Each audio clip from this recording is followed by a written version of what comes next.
Langkah berat timnas Indonesia di babak ketiga hingga harus menelan kekalahan perdananya di laga melawan Cina membuat pelatih Sintayong menjadi bulan-bulanan netizen tanah air.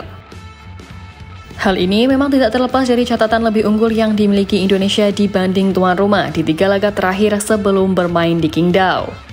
Ditambah lagi taktik berbeda yang diterapkan Sintayong hingga membuat pasukan Garuda menelan kekalahan yang mengecewakan. Kekalahan ini lantas memberikan dampak besar kepada nama STY. Media sosial sempat ramai dengan tagar STY out usai Garuda kalah dari Cina. Sintayong yang menurunkan pemain berbeda dari laga terakhir menghadapi Bahrain dinilai menjadi momok dari hasil ini. Keputusan pelatih asal Korea Selatan itu dalam menurunkan starting line-up juga mendapat kritik keras dari Coach Justin. Hingga memantik sorotan dari mantan pemain timnas Belanda yang kini menjabat sebagai asisten pelatih Liverpool, yakni John Heitinga yang memberikan sebuah pernyataan mengejutkan ketika diwawancara oleh pandit asal Inggris John Dykes. John Heitinga diketahui memiliki darah keturunan Indonesia dari kakek dan ayahnya yang lahir di tanah air. Bukan sosok sembarangan, ia pernah membela klub top Eropa seperti Ajax Amsterdam, Atletico Madrid hingga Everton. Pria berusia 40 tahun itu juga menjadi bagian dari skuad timnas Belanda di ajang Piala Dunia 2006 dan 2010 silam di Afrika Selatan. Kini Heitinga menjadi bagian staf kepelatihan Liverpool, membantu Arne Slot membawa The Reds untuk mengarungi Liga Inggris. Memiliki pengalaman menjadi pelatih dari Ajax U21 hingga menjadi asisten pelatih di West Ham musim lalu, John Heitinga berbicara belak-belakan soal apa yang dibutuhkan oleh timnas Indonesia. Menurutnya, pendidikan dan juga cara bermain bola secara taktis merupakan hal yang paling dibutuhkan oleh para pemain timnas Indonesia. Menariknya, ia bahkan mengaku tidak menutup minat untuk melatih skuad Garuda di masa mendatang. Dan ia juga mengaku kagum dengan dukungan yang diberikan oleh para pendukung timnas Indonesia. A little bit of that at some point, yeah? Bit of coaching? Maybe in the future, you never know. You never know. Hey, thanks for sharing. That's a lovely little story. Baginya pun tim Merah Putih era sekarang merupakan tim yang sangat berkembang.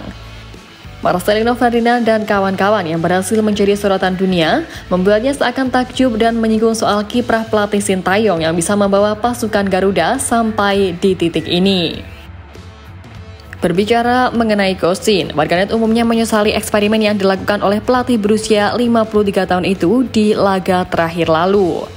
Gimana enggak? Cina berhasil unggul 2 gol lebih dulu di babak pertama lewat Behram Abdueli dan Zhang Yuning, yang mana membuat tim besutan STY tampak telat panas dan baru bisa memperkecil angka lewat sepakan Tom Hai di menit ke-86. Setelah pertandingan, banyak netizen yang mengkritik soal starting line-up Sintayong sebab eksperimen soal rotasi pemain di laga ini disebut menjadi biang kekalahan timnas Indonesia. Mulai dari mencoret Eliano Reinders dari daftar susunan pemain, menurunkan trio bek tengah yakni Miss Hilgers, Jay Ises, dan Kelvin Verdong di lini belakang, sedangkan di posisi bek sayap Asnawi Mangkualam di posisi kanan dan Saint Patinama di kiri mendampingi trio bek Garuda tersebut. Lalu menduetkan Nathan Chow bersama Ivar Jenner dibanding Tom Hai, keputusan ini semua jelas menuai pertanyaan besar. Ya, Verdong yang dipasang sebagai pemain bertahan tentu menjadi sorotan sebab Verdong akan lebih bermain apik saat dipasang di posisi bek sayap. Sedangkan di daftar line up, masih ada sosok Rizky Ridho yang sejauh ini masih menjadi yang terbaik di posisi bek tengah. Lalu pemain yang dipilih di posisi winger kiri yakni Saint Patinama justru melakukan blunder yang berakibat pada gol pertama Cina. Selain itu dipasangnya Witan Sulaiman sebagai penyerang kanan alih-alih sosok Malik Rizaldi, yang padahal di laga sebelumnya tampil merepotkan saat melawan Bahrain membuat netizen terheran-heran. Maka dari itu di laga selanjutnya semua berharap Kosin tak lagi membuat kesalahan konyol seperti kemarin yang akhirnya membuat Indonesia tertahan di peringkat kelima klasemen sementara. Langkah STY ini bahkan membuat pengamat sepak bola Indonesia Yesayas Octavianus menyebut bahwa ada sejumlah pemain asal Belanda yang menurutnya cocok untuk menangani skuad Garuda selain Sintayong. Menurutnya, Guus Hiddink, Giovanni van Bronckhorst, dan Frank de Boer merupakan kandidat yang paling cocok untuk melatih skuad Garuda kalau Kosin tak lagi melatih Indonesia. Menurut Bung Yes, Gus Hiding sudah memutuskan pensiun dari sepak bola. Kemudian Frank Rijkaard tak diketahui kesibukannya saat ini. Sementara Van Bokhorst baru saja menandatangani kontrak dengan klub papan atas Turki, yakni Besiktas. Lebih lanjut, menurut Bung Yes, sosok pelatih timnas Indonesia saat ini memang paling cocok dari Belanda. Hal ini tak terlepas dari keberadaan sejumlah pemain diaspora berdarah Belanda di skuad Garuda era sekarang. Alangkah elok dan idealnya jika pelatih pengganti Sintayong nantinya berasal dari Belanda. Ini karena kerjanya tidak lagi terlalu banyak, ia tinggal memoles pemain-pemain itu. Tapi yang terlepas dari apapun, sejatinya kontrak coachnya sendiri masih cukup panjang, yakni hingga tahun 2027. Selain itu, lolos ke Piala Dunia pun sebenarnya bukan target yang dicanangkan PSSI kepadanya. Saat ini pun peluang Indonesia untuk menembus ajang bergengsi dunia itu juga bisa dibilang belum tertutup.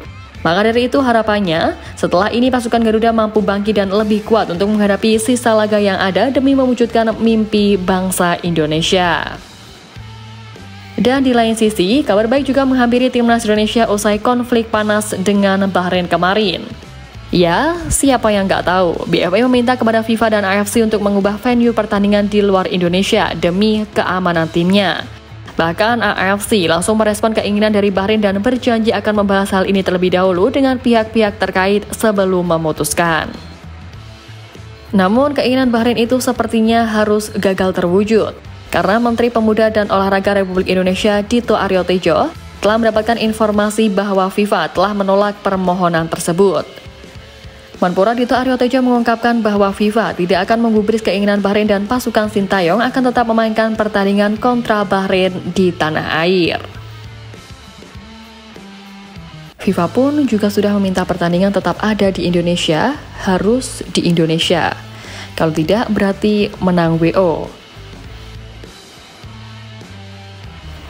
Dengan demikian, Indonesia bisa memaksimalkan laga ini dan PSSI juga akan mendapatkan keuntungan dari penjualan tiket pertandingan antara Timnas versus Bahrain di Jakarta Maret mendatang.